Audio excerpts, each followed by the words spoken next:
Welcome to the GreenPilled Network podcast. If you're just joining us, we are building a coordination, a network society of thousands of hackers, dreamers, and doers focusing on using crypto to bring positive sum digital systems into the world. This podcast features the people who are doing it and is published every Tuesday and Thursday. If you want to learn more, you can visit our website at greenpilled.network, where you can download the GreenPilled Book for free, join the Discord, or become a member of your local GreenPilled.network chapter. My guest today is Zak Cole. Zak and I have been friends for many years through many market cycles in the Ethereum ecosystem. Zak is a blockchain protocol level engineer, DeFi enthusiast, and angel investor. Always fun to talk to protocol level developers for a smart contract application level developer like myself. Zak has been a contributor in the Ethereum protocol research ecosystem for years and is the co-founder and CTO of Slingshot, a decentralized exchange in the ecosystem. And he contributes to Canto, which is a DeFi-specific blockchain ecosystem.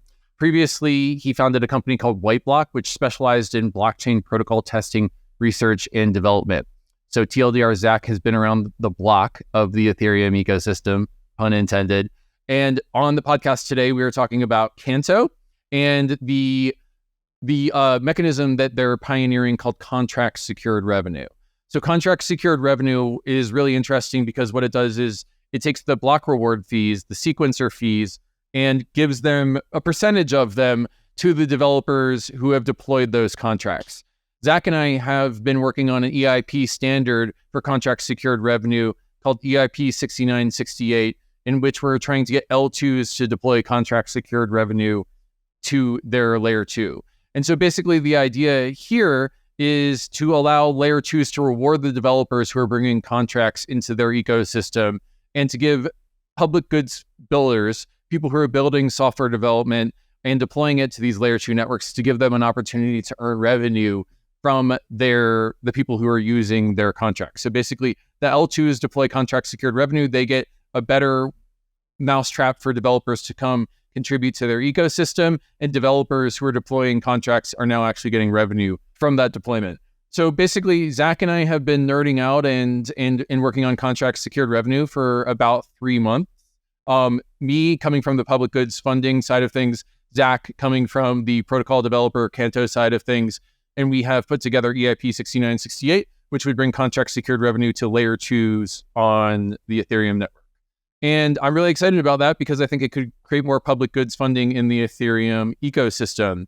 But just one note before we begin the episode, which is that this EIP is only aimed at layer 2s. So basically the Ethereum layer 1, we want to be as credibly neutral, not capturable as possible. And so for that reason, Zak and I are not advocating that this ever becomes something that happens on the Ethereum layer 1. It's something that is aimed only at layer 2s that are trying to bring more developers to their ecosystems. So contract secured revenue could be a really powerful primitive for rewarding developers and for funding public goods. And that's why I'm really excited about this episode. And I think that you're going to enjoy it too. So without further ado, I give you Zak Cole from Canto, and we are talking about contract secured revenue. Enjoy. ATHENA DAO is addressing the underfunded areas of women's health, such as menopause and endometriosis. ATHENA is a community-driven DAO, giving women a say in decision-making and funding the scientific breakthroughs that impact their lives. With cutting-edge technology like Molecule's IP NFT framework, they invest in research IP that ensures exclusive licensing rights. ATHENA DAO is raising awareness to women's health research, working alongside existing organizations. So join ATHENA DAO today to help change the landscape of women's health research. Zak, how you doing? Doing well. How are you? Pretty good, thanks. Really excited to talk about Canto, contract secured revenue, and this EIP that you and I have been working on together. So take us down the rabbit hole. What have you been working on? I've been working on Canto core development efforts, which include setting kind of like building out the cluster protocol that we're going to use, which is essentially going to allow groups of people to coordinate, work on certain initiatives. And then after that, we're going to use that in that's going to complement our retroactive funding protocol. So most of the stuff we've been working on is essentially like public goods focused. So I'm sure we're going to have a lot of stuff to nerd out about. Could you Canto pill us real quick? So what's the value prop? How does it differ from, I think most of our listeners are probably Ethereum people. What is Canto and what are you doing that's innovative over there? Yeah, so Canto is an EVM compatible Cosmos app chain. So it uses Tendermint consensus, but has EVM functionality. So that means whatever you can do on Ethereum, you can also do on Canto. But and the reason we chose Cosmos was because it was a lot easier to bake in certain primitives into the protocol itself. So like we have, for instance, a contract Canto lending market, which is like a compound type of lending market that's baked into the protocol, as well as an AMM. So all of these financial primitives are kind of like baked into the protocol itself. And the idea was to kind of disincentivize sort of like, rent-seeking behavior, value extractive protocols that are launched on top of these chains. So that kind of accrues value back to the token itself, as well as kind of just like disincentivizes a lot of that value extractive behavior. One of the more innovative things that we've done is kind of standardized contract secured revenue. So, which means, we take any 1559 type transaction fees, like the fee market. 20% of that base fee is rather than being sent to the zero address, is distributed to the contract deployers themselves. So that's kind of like our way of trying to experiment toward better, more protocol-based public goods funding. Got it. So what I heard there is that Canto is a EVM chain based in the Cosmos ecosystem, and it's kind of got enshrined DeFi. So like Uniswap and Compound in the Ethereum ecosystem are third-party apps built on top of Ethereum, but in Canto, they're kind of like enshrined in the protocol. I guess the blockchain equivalent of like nationalizing things. And then that basically reduces the rent-seeking behavior, presumed rent-seeking behavior that could happen otherwise, and also channels some of those protocol fees, A, back to public goods in the Canto ecosystem, but B, to the contract deployers in the Canto ecosystem. Did I play that back correctly? Yeah, definitely. Yeah, that sounds right. You and I have been friends for years, a couple market cycles now, but the most recent instantiation of our, I guess, professional relationship is working on EIP-6968, which would bring contract secured revenue to the Ethereum and EVM landscape. So would love to dive in on that the Yeah, for sure. And, real unfortunate that we didn't get that 6969. Yeah, would have been the best meme number since EIP 1337. I know. We gotta just take that out, I guess.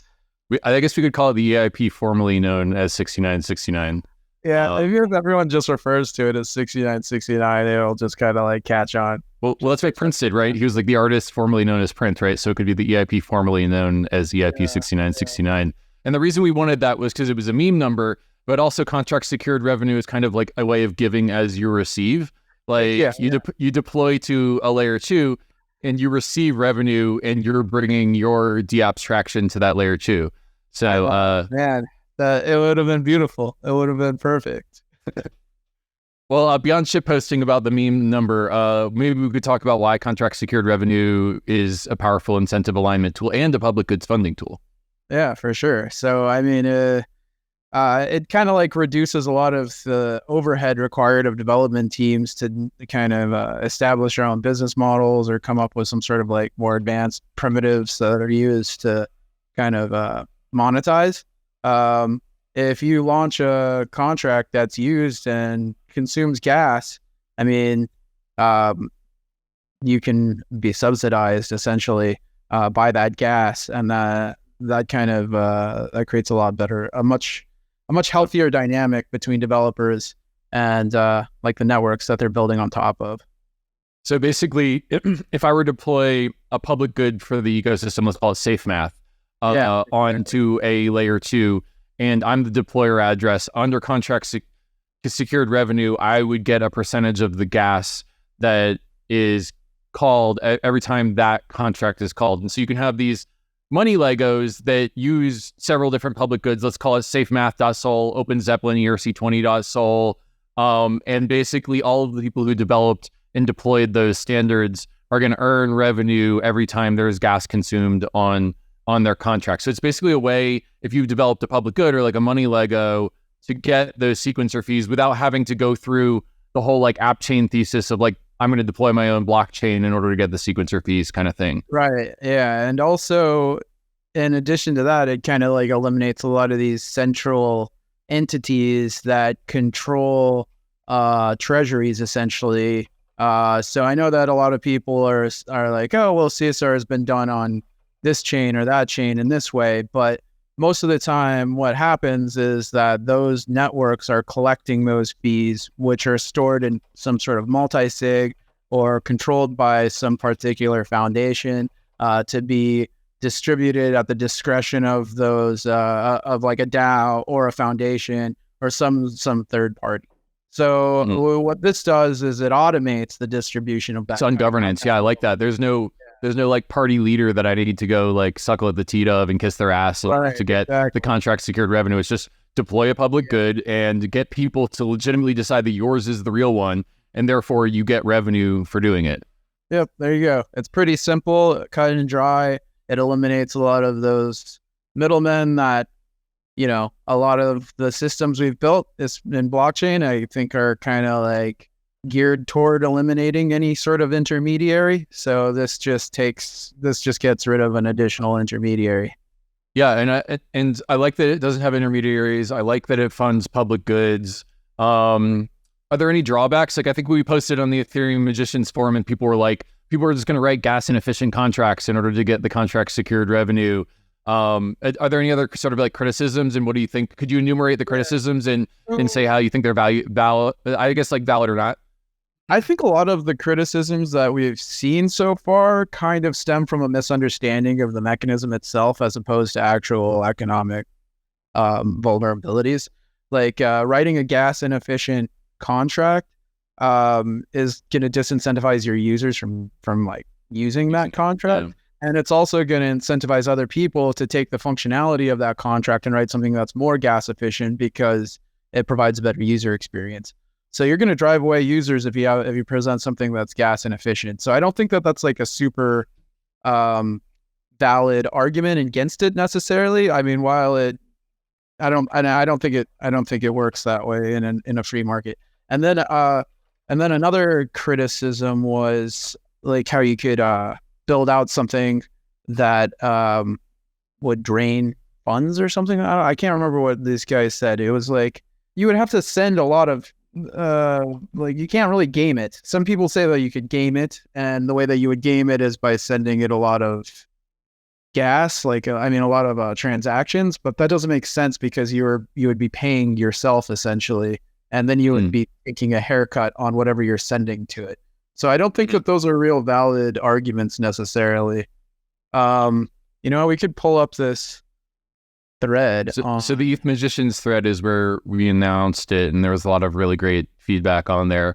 The one that I will highlight is that I think that people were concerned that this is a mechanism that is aimed at the Ethereum layer 1, and I think that right now the goal is just to get layer 2s to start deploying this, and there's no intention for it to go on the layer 1. I think that if it were to go on the layer 1, it kind of gets into block rewards funding territory. But as a way of attracting users to your L2, developers to your L2, contract secured revenue is sort of an experiment with that first. Yeah, I'm looking at this thread. Yeah, it seems like most people have kind of like come back to a lot of those arguments as well. But yeah, definitely. We're not trying to target like Ethereum mainnet to integrate or like implement CSR. It's just kind of like an L2. And another thing to mention is that the protocol we're proposing just allows for like an arbitrary, like the fee to be arbitrary, essentially. So you could say 30% is going to go towards CSR, or 40%, or 10%, or 100%. That's really at the discretion of the L2. And I think that also creates a pretty cool dynamic between L2s. It's kind of like a game of public goods, essentially, to attract developers and retain them. So if like Arbitrum, for instance, says, all right, we're gonna do 30%, we're gonna subsidize 30% of all the gas fees and return those to the developers. Right now, it's worth stating the counterfactual there. I think that Arbitrum is taking all the sequencer fees and putting them into the DAO right. So there's like kind of like a bureaucratic governance process to redistribute that to the community. If 30% of them just went to the contract developers, be a much more simplistic way of distributing money to the people who are bringing public goods to, which is filling up block space to the Arbitrum network. And it's not just public goods; it's just applications. If you have an application that's popular, you're incentivized to deploy it on a network that has CSR because you're going to make more money. So assuming that there's a lot of value and people are actually using your product, I mean, that's just like that's just one less thing to worry about. While it's not likely going to be massive enough to just completely fund your entire project, I mean, it could be enough to move the needle at least. So I want to read out a comment from the ETH Magicians thread and just get your reaction to it. One of the criticisms, which I think is kind of an interesting one, comes from WJM Elements. If you're out there listening, thank you for this comment, WJM Elements. And they state, if I deploy a copy pasta Uniswap V2 clone on your sidechain, am I a quote unquote contract developer? If I develop a Open Zeppelin shitcoin, can Open Zeppelin possibly earn money? Contract deployers are not necessarily developers and sometimes represent a tiny majority of value added in this space. So I'm wondering if there's some sort of like legitimacy game where the original developer that built these coins, like people will only call the safemath.sol of the author of SafeMath because that's the one that has legitimacy as opposed to like a Vampire Attack or like a copy pasta one. Like I'd be really curious to see if the right people are getting the revenue or if people will just pull down all the Open Zeppelin libraries and deploy them to every chain, hoping that they're just fishing for contract secured revenue on that chain. Yeah, that's a fair point. I mean, I don't see why. I mean, there's no way that we could actually algorithmically enforce any of that at the protocol level. If you fork something, it's open source code, right? Yeah, exactly. So but also if you fork something and deploy it, I mean, think about sushi, right? Like it doesn't if people use it, they're going to use it. If they don't use it, they're not going to use it. So it's a legitimacy game. It's a social layer legitimacy game. There's a million UniV2 at PancakeSwap was one of them. I mean, some of them are successful, but there's like 2 forks of Uniswap. Maybe there's like a few that are successful, but none of them are as successful as Uniswap. So I don't think that is something that we should really concern ourselves with when we're talking about developing protocols that fund public goods. I mean, most of these people that deploy things that are forks are kind of just like grifters that come and go anyway. We can't really like programmatically eliminate them from the network. I mean, we could try to disincentivize them, but that's not really the intent of this protocol. Well, I'm less interested in like the Uniswap forks that are deployed here, and I'm more interested in the shit that doesn't have revenue flowing into it, like Pool Together or like a governance token or quadratic funding schemes. There are no protocol fees in them, and so the fact that the developers can actually earn some revenue from deploying their contracts on a CSR chain opens up a whole bunch of business models that are sort of related to like how Pool Together takes the yield on the tokens that you've pulled together and creates a lot no loss lottery based off of that. You could kind of do that now with any contract that's generating revenue, channel those revenues in a new direction. And I think that like what's really elegant to me about this and why, obviously like I'm kind of stepping out of the host chair and like kind of like as the EIP co-author really excited about it is that right now everyone's following the app chain thesis and is going out and just deploying their own L2s in order to get sequencer fees. And it's a lot of fucking infrastructure and headaches in order to run your own L2 and bridges and everything. Wouldn't it be better if you could just get revenue for the contracts that you deploy on other people's networks instead of having to have like every single blockchain DApp have its own network, the app chain thesis? This kind of collapses the need for the app chain thesis into just you deploy a contract and you get sequencer fees for it, which I think is really a high ROI thing. You're reducing the amount of investment that you need to have in order to get sequencer fees and making it way easier for people. Yeah, that's a fair point. Also, it kind of like disincentivizes like liquidity fragmentation essentially, because you brought up a good point. Like if I'm spinning up an L2 or some sort of side chain, I mean, we still need to like bridge that stuff back and forth. That creates a lot of technical overhead and introduces unnecessary risk. So I think like keeping everything kind of like contained within these like few L2s that are interoperable is probably going to be a lot easier and safer. Yeah. Well, yeah, at least until cross L2 liquidity is solved, which I think there's a bunch of gigabrains working on that. But yeah, I mean, people have been working on that for a while, but I don't know if that's I don't know. Something sharding, super chain. Right. Yeah, eventually. Yeah. But between now and then, we're still going to have to deal with the whole concept of like fragmentation of liquidity and all of the pain points that presents. Yeah, totally. Well, what else is there to say about contract secured revenue? What didn't I ask about it that you want to talk about? So there's some interesting like perspectives as well. Like in the model that we implement on Canto, your CSR position as a deployer when you opt in. I guess another thing to mention before that is that CSR is entirely opt-in. It's like 2 lines of code. You just need to register your contract as you deploy it with this turnstile, is what we call it. And then that allows you to collect those fees. The fees are collected. That position is represented as an NFT. So I own an NFT that represents the CSR for the contract that I've deployed. That creates a whole new level of like composability. So now we can have things like on Canto, like CSR DAO, for example, where you can like donate your CSR to a DAO, which can then kind of take place of like a grant system, for example. And kind of interesting. I don't know if it like maybe reinvents the wheel as it now being distributed back to a centralized DAO, but it still. That's why we have quadratic funding. You just put an aqueduct to quadratic funding. Yeah. So I think that is pretty cool. And I think it's all working together toward something more equitable and something more practical in regard to like quadratic funding. Yeah, it's interesting. The fact that it could be represented as an NFT kind of reminds me of like in Uniswap. I figured it was B2. You could have your LP position as an NFT and transfer it around. Yeah. Your LP position. Yeah, that kind of wrecked some people because they didn't understand that the NFT actually represented their LP. You remember that? And some guy sold his. Oh, really? I didn't know that. Yeah. Oh, hopefully they sold it for above what the position was worth. I don't think they did. I won't hold my breath. Yeah.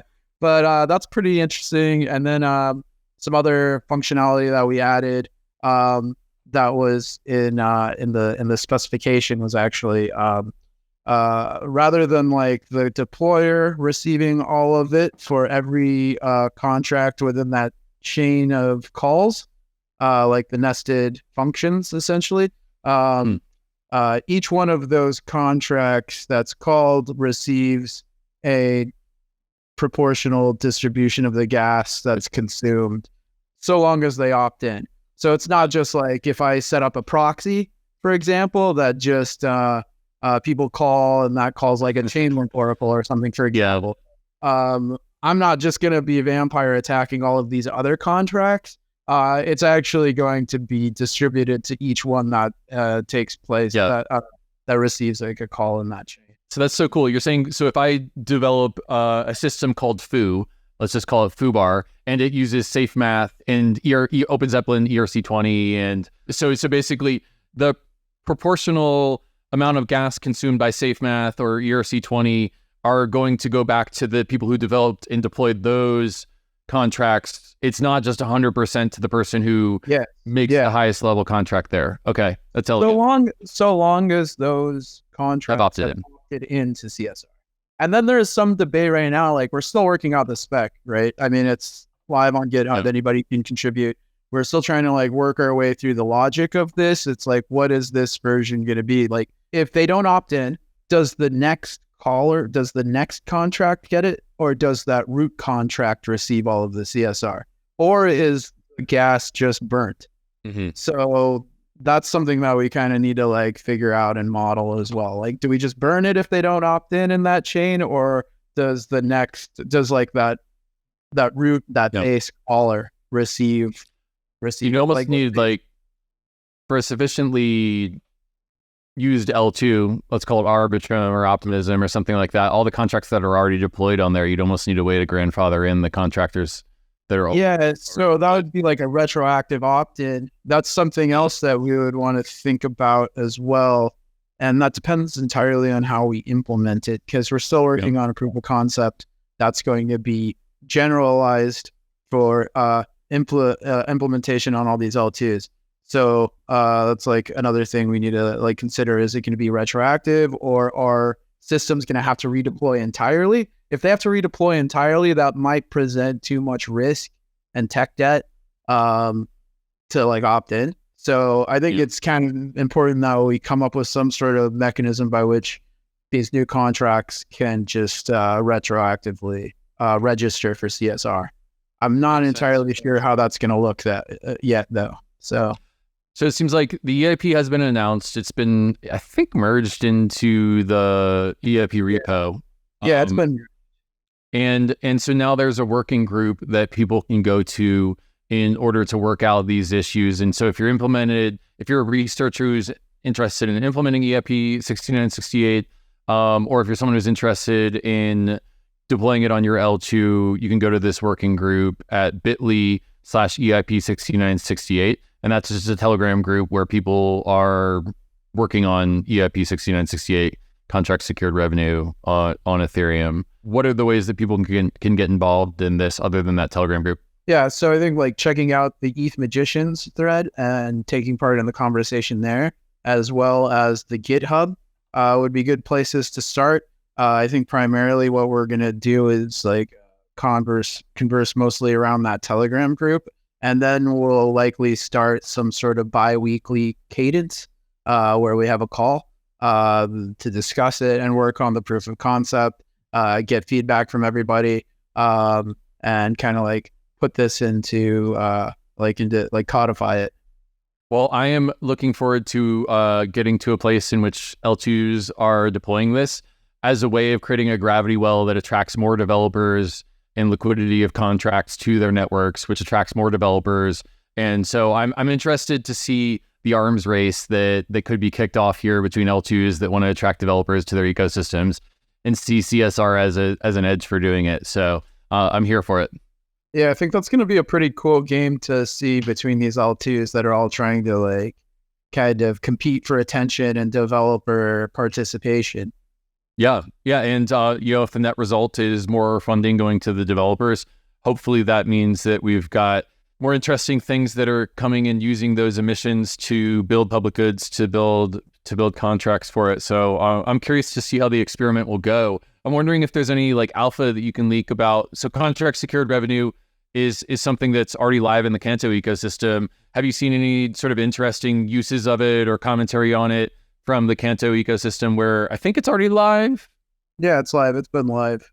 So like some of the stuff is just like experimenting with CSR and how we can kind of like make it better. I think one of the things that we've been kind of struggling with is like, how can we reach this like equilibrium by which it's like profitable, not just like making a few dollars. Like we need some sort of applications that like get a lot more volume. So I think it'd be interesting to see on something like Polygon or Arbitrum or Optimism that has like a large amount of volume where we could see how it works with like Uniswap, for example. I'd really like to see how much they can bring in, like what sort of revenue they'll be able to generate themselves.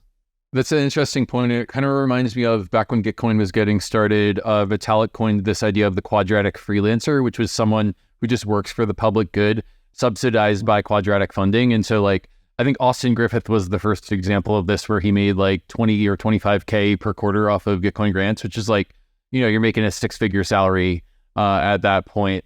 And, the Quadratic freelancer threshold is basically the threshold where like I can quit my job and I can work for the public good. And so I think there's a similar sort of element with really anything that could fund developers. But, the CSR freelancer where you're basically going out and developing contracts and deploying them to networks and just living off of that. When this gets to a certain volume that it can support people full-time quitting their jobs, I think then you're getting into really interesting territory. Yeah, I'd be really interested in like simulating some of this as well, like building out some of these economic simulations to identify kind of what conditions are required in order to like reach that threshold. So that might be something interesting that we could work on within the working group as well. I really think that this could be a really cool model that would kind of implement something like a universal basic income for developers on all of these chains. Just kind of what made me want to do it. Coming from like working on ETH2 and working with EF like as a core developer, it was like not super sustainable in regard to like income. Like, not exactly glorious work. It's a lot of work. I know that like, Trent Van Epps and those guys started like the Protocol Guild. Which is awesome. No. But that's still depending on like handouts, essentially, like donations. Like it's nonprofit essentially, which is great. I think it's a great step in a great direction. But how sustainable is that if you have to continually just rely on donations? So this is actually, it brings me to a thought that I've been having that I've had for years, and I haven't seen it come to fruition until now. And that's that public goods are good. In these ecosystems, we want to incentivize public goods because that creates a better ecosystem. And public goods in the form of block rewards are paid to the miners to secure the network, right? That's why we have inflation rewards on the blockchain network. And the reason why something like paying the protocol developers through the protocol doesn't work is that you can't cryptographically prove that the software that you wrote has value, right? So the block reward only goes to people who cryptographically have proven that they've provided the next block enough hash power in proof of work or enough stake in proof of stake in order to secure the public goods of the network. And so there's this trade-off between like how much value is created by the public good and how cryptographically verifiable is the value that you brought to the ecosystem. And like software development is fucking tough because the code I wrote this morning, I don't know if it's going to be deployed. If it's deployed, are the customers going to give a shit? And even if the customers give a shit, like, there's how much value did it create?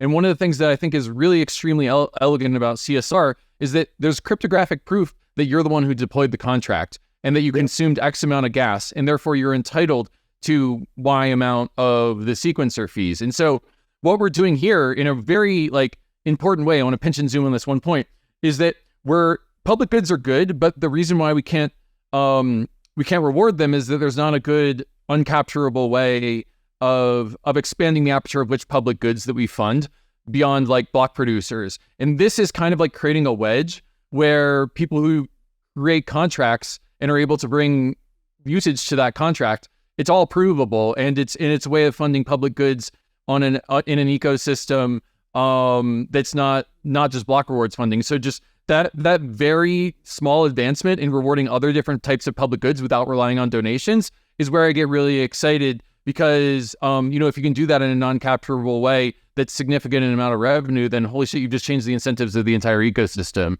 So that's where I get pretty excited. It's like, what's next after contract secured revenue with respect to funding public goods in these ecosystems? Yeah, absolutely. I think like retroactive funding. I mean, I know that's stuff that you guys are well aware of and everything's working or all working toward, but I think retroactive funding might be like the next kind of puzzle piece in that. And that's stuff that we're building out on Canto and experimenting with right now. So I think hopefully what we can do is kind of launch a bunch of these financial primitives that are public good focused on Canto with a live network, see what happens. And since it's all open source and the protocols we're building in public, I think anybody can adopt those and build on them and expand as necessary to meet their needs. CSR is a good example. We kind of like put our money where our mouth is and launched it on Canto and seemed to work out. And now let's try to scale that and see what's next. One of the things that's really exciting to me is that like I feel like there's for too long been like a social goods argument for supporting public goods, like an altruism, a lefty bleeding heart kind of thing to it. But like when you look at the capitalistic game that these L2s and these ecosystems are playing against each other, the ones that coordinate their ecosystem public goods better are going to fucking win. There's a really good reason. And then once you believe that, you can put marketing budget towards doing quadratic funding or retroactive public goods funding or contract secured revenue. And the only limit is how much money do you have? And also how legitimately can you distribute that money at scale? And so bootstrapping an ecosystem of public goods funding mechanisms by leveraging that Molochian competitive dynamic, I think is a way in which we're going to see 1,000 experiments blossom in public goods funding. And it's that capitalistic incentive is just like 1,000 times more powerful, I think, than like the bleeding hearts, appealing to people's emotions for donations kind of thing that has been done for centuries when it comes to creating social goods.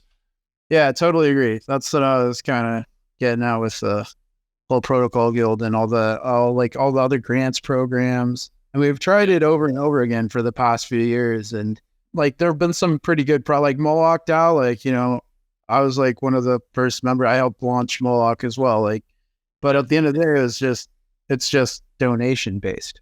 That's really all it is. It's just like a nonprofit. So how can we do something that's better than that, that doesn't require like goodwill or essentially, you know? Well, the way I see it is that we need fundraising mechanisms, and then we need funding distribution mechanisms. And there's an impedance matching between the ability to raise more money and the ability to distribute more money, and they have to grow in lockstep with each other. And so I'm excited on the funding mechanisms to move beyond donations into things like NFT. You know, like we sold moonshot bots and raised $3 million for the Gitcoin grants matching pool by just giving people an NFT in exchange for their donation.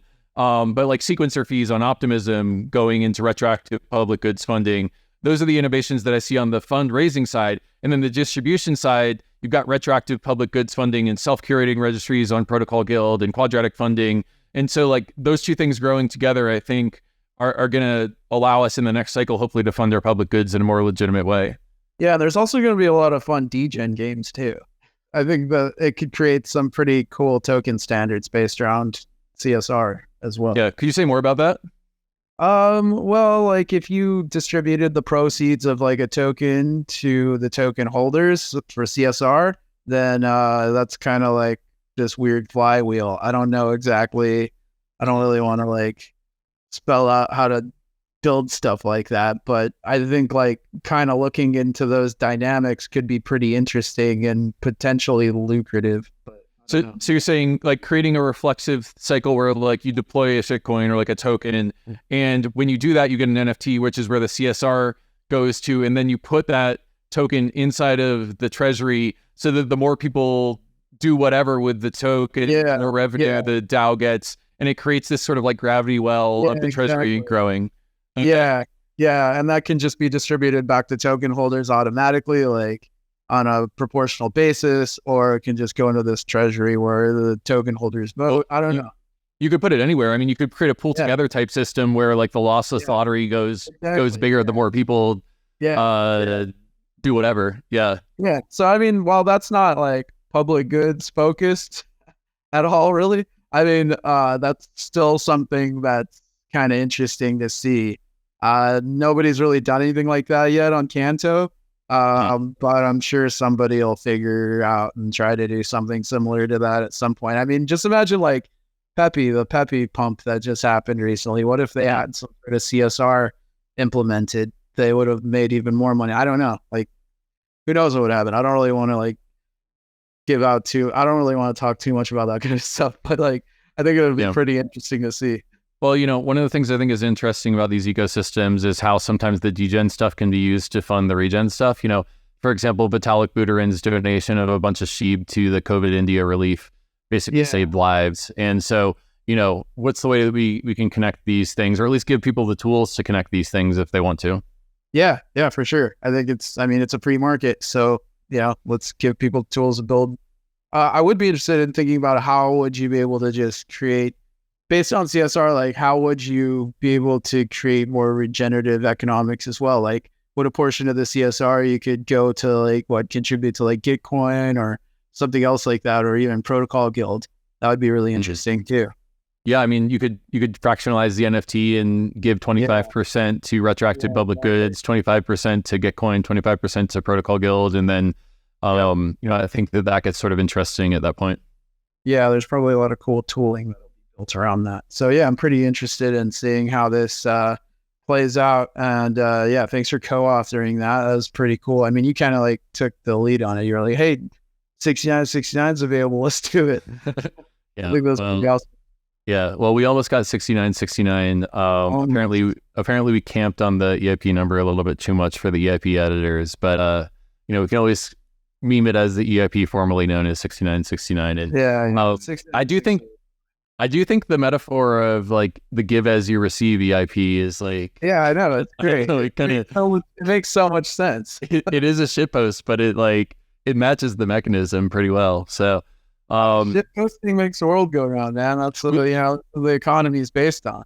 So I tried to get EIP-1337, which is the LEET standard, and then I've done a couple other EIPs that were meant around like 6969. What's the next EIP meme number that we should try to snatch? Like EIP 42069, but that's not going to be for another years. Well, I don't know, man. There's a lot of innovation going on. We might be able to get to 420. Yeah. All right. If you're listening to us, don't compete with us for the next EIP meme number. Yeah, we're going to be we'll be old by then. Way older. Yeah. But the public good funding mechanisms that we build in the meantime will live forever on chain. So is there anything I didn't ask that you want to say? No, I don't think so. I think you covered it all. People can join us in the working group, Telegram, contribute to the ETH Magicians post, hit it up on GitHub, and yeah, I guess you can follow me on Twitter as well, and at 0xZak, Z-A-K, and let's build some stuff. Let's build some stuff. So you can follow Zak on Twitter at 0xZak.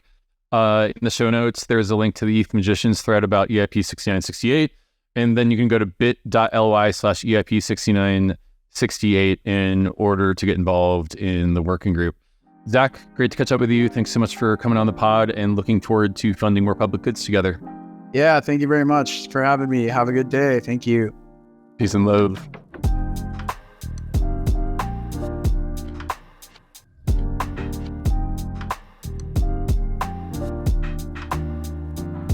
All right, you just heard from Zak Cole. I'm really excited about the work that Zak is doing on EIP-6968 and contract secured revenue as a way of funding public goods.